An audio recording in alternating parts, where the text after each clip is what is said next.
Pour clôturer le chapitre sur le monde maritimisé, nous allons faire une carte de synthèse. Tout d'abord, vous commencez par la légende.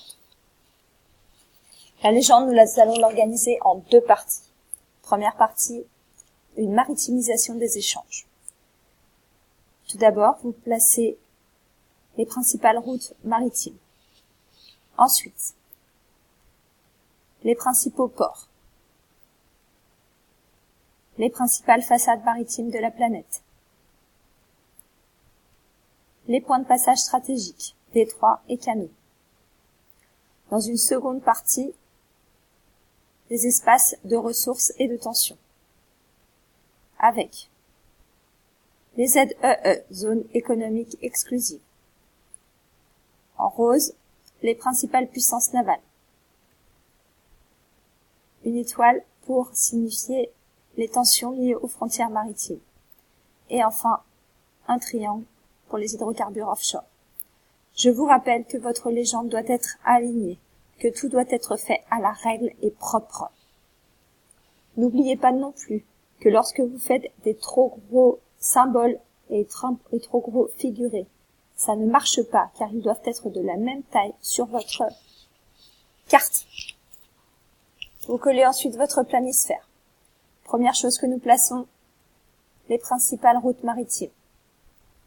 Ensuite, les principaux ports, avec le port de New York, le port de Los Angeles, le port de Nagoya au Japon, le port de Busan en Corée du Sud, le port de Tianjin,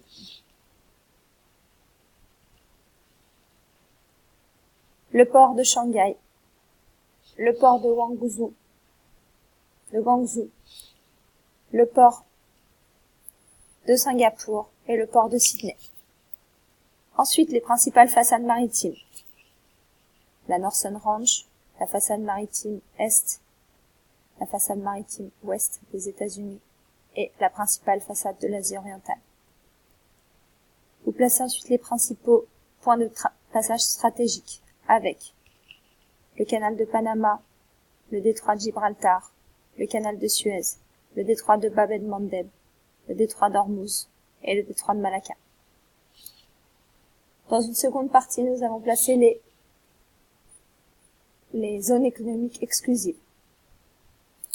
Les principales puissances navales en rose avec les États-Unis, la France, l'Angleterre, enfin le Royaume-Uni, la Russie, la Chine, mais aussi l'Australie. Vous placez ensuite les principales zones de tension ou de conflit liées aux frontières maritimes. Et enfin, les principaux gisements d'hydrocarbures qui, eux aussi, peuvent être source de tension. Il ne nous manque que le titre des espaces maritimes mondiaux.